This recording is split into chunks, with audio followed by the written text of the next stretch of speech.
Hello everyone, welcome to hello scholar. Hello scholar में आप सभी का स्वागत है। हेलो स्कॉलर लेकर आया आपके लिए दोबारा से खुशखबरी। किसके बारे में? नोटिफिकेशन के बारे में। अब आप बोलेंगे कि ये तो सिंपल सा एसएससी का नोटिफिकेशन है, सीजीएल का, इसमें कौन सी खुशी की बात है।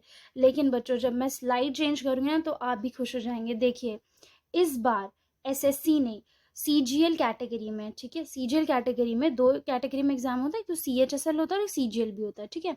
तो सीजीएल में उसने 20,000 प्लस वैकेंसीज निकाली हैं इस बार, और ये इतना ज़्यादा हाईएस्ट नंबर है कि कभी एसएससी ने इतनी ज़्यादा वैकेंसीज निकाली हूँ। तो मैं तो ये कहूँगी भैया, जो भी एलिजिबल है, जो भी बच्चा एलिजिबल है, वो फटाफट से जाके फॉर्म भर दे। इस वीडियो में मैं आपको बताऊंगी फॉर्म कैसे फिल करना है, फॉर्म कौन सी वेबसाइट पर अवेलेबल होगा, आपकी एलिजिबिलिटी बताऊंगी, according to your category eligibility बताऊंगी, एज वाइज एलिजिबिलिटी बताऊंगी, पैटर्न क्या होगा एग्जाम का वो भी मैं आपको इसी वीडियो में बताऊंगी। पूरी की पूरी डिटेल्ड वीडियो है। आपको किसी और वेबसाइट या किसी और यूट्यूब चैनल या किसी और वीडियो को कंसिडर करने की ज़रूरत ही नहीं पड़ेगी। चलिए शुरू करते हैं। 17 सितंबर को एसएससी ने नोटिफिकेशन रिलीज़ किया जिसमें कि उसने 20,000 प्लस वैकेंसीज जो हैं वो इस साल निकाली हैं। ये आज तक का हाईएस्ट नंबर है। चलिए एग्ज़ाम के बारे में थोड़ा बहुत जानते हैं। अब हम एग्ज़ाम देंगे तो एग्ज़ाम के बारे में तो पता होना चाहिए ना। एग्ज़ाम का नाम है staff selection commission combined graduate level, ठीक है, इसे हम बोलते हैं, ये होती फुल फॉर्म एसएससी सीजीएल की, ठीक है। इसको कंडक्ट कौन कराता है? ऑब्वियस ही बात है, एसएससी कराएगी, स्टाफ सिलेक्शन कमीशन ही कराएगा। नेशनल लेवल पे इसकी नेशनल लेवल जॉब होती है। इसका मतलब क्या है कि आपकी जब पोस्टिंग होगी तो ऑल ओवर इंडिया कहीं पे भी आपकी पोस्टिंग हो सकती है, आपकी पोस्ट के अकॉर्डिंग, आपकी चॉइस के अकॉर्डिंग, ठीक है। जो नोटिफिकेशन डेट है वो 17 सितंबर को आपको रिलीज़ हो गया, तो यानी कि जो एप्लीकेशन भी है वो भी इसी दिन से रिलीज़ हो गई। वैकेंसीज जो है वो 20,000 प्लस वैकेंसीज है, और eligibility is just the graduation, ठीक है। चलिए थोड़ा बहुत जानते हैं एग्जाम पैटर्न के बारे में और मोड के बारे में। तो मेरे बच्चों, सबको पता होता है कि सीबीटी का मतलब क्या होता है? कंप्यूटर बेस्ड एग्जामिनेशन, यानी कि जब भी आप एग्जाम देने जाएंगे तो you will attempt the exam on the computer, ठीक है। ऑनलाइन होगा, कंप्यूटर बेस्ड होगा। ऑनलाइन का मतलब ये नहीं कि घर से होगा, आपका आपका एक सेंटर होगा, सेंटर पड़ेगा, आप वहाँ पे जाएंगे, फिर ऑन द सिस्टम, सिस्टम पे आपको एग्ज़ाम जो है वो देना पड़ेगा। इस एग्ज़ाम के लिए जब भी आप एग्ज़ाम अपीयर करते हैं तो आपकी जो सिलेक्शन के बाद जो आपकी पोस्ट होती है वो ऑफिसर लेवल की पोस्ट होती है, ग्रुप सी और ग्रुप बी के अंदर। दैट टू स्टेट गवर्नमेंट के अंडर नहीं, सेंट्रल गवर्नमेंट के अंदर अंडर होती है, ठीक है। जो भी ऑफिसेज डिपार्टमेंट सेंट्रल गवर्नमेंट के अंडर आते हैं वहाँ पे आपकी पोस्टिंग होती है।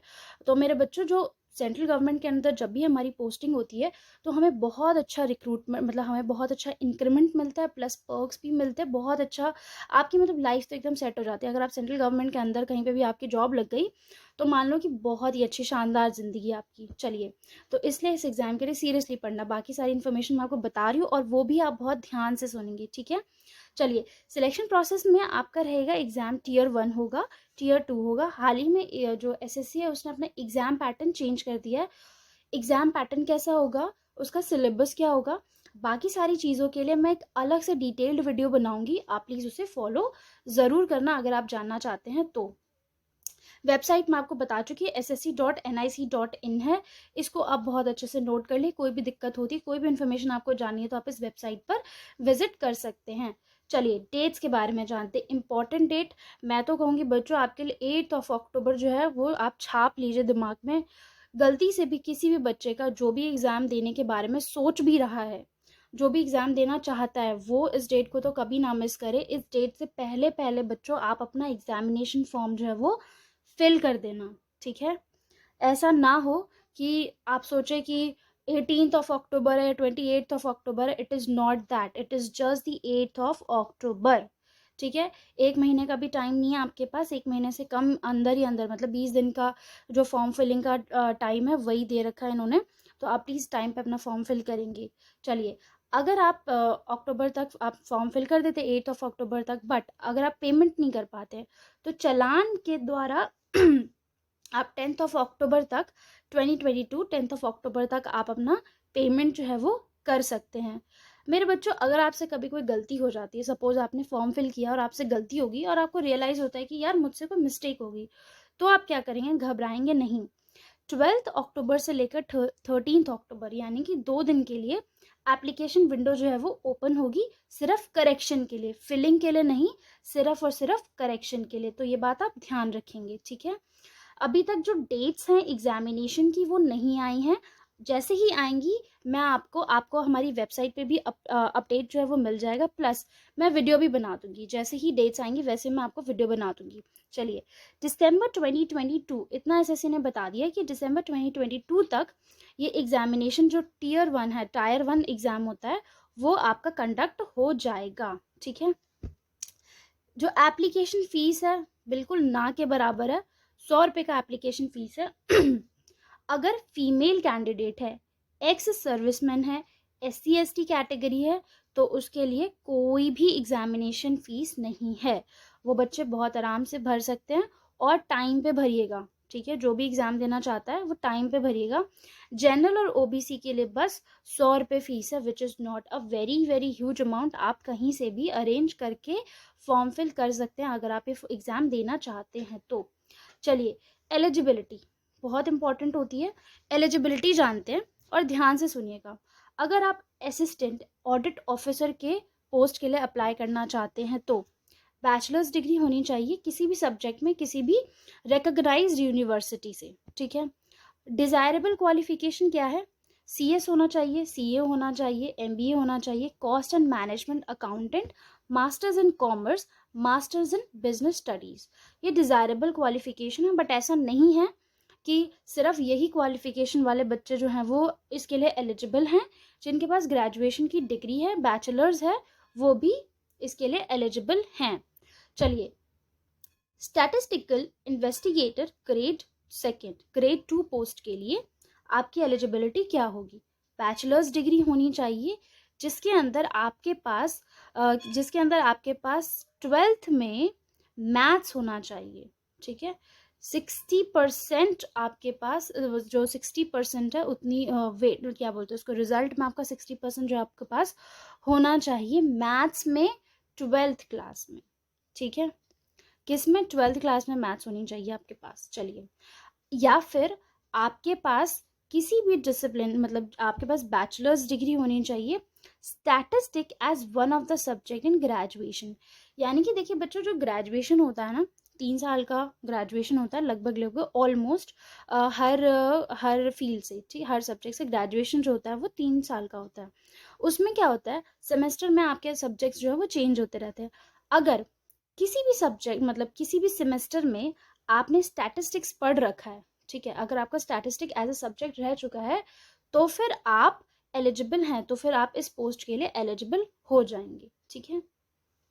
कंपाइलर पोस्ट है, कंपाइलर की पोस्ट के लिए बैचलर्स डिग्री होनी चाहिए किसी भी रिकॉग्नाइज्ड यूनिवर्सिटी में विद इकोनॉमिक्स, स्टैट्स या फिर मैथ्स एज अ कंपल्सरी या फिर इलेक्टिव सब्जेक्ट्स। आपके पास 2 सब्जेक्ट्स होते हैं, एक इलेक्टिव सब्जेक्ट होता है, एक कंपल्सरी होता है। इलेक्टिव सब्जेक्ट वो होता है जो आप चूज करते हैं खुद से, ठीक है। कंपल्सरी सब्जेक्ट वो होता है जो कि आपको पढ़ना ही पढ़ना होता है उस सेमेस्टर के अंदर, ठीक है। तो ये है आपकी कंपाइलर की पोस्ट के लिए एलिजिबिलिटी। बाकी सारी पोस्ट के लिए एलिजिबिलिटी क्या है कि आपके पास सिंपल बैचलर्स डिग्री होनी चाहिए किसी भी रिकॉग्नाइज्ड यूनिवर्सिटी से, ठीक है।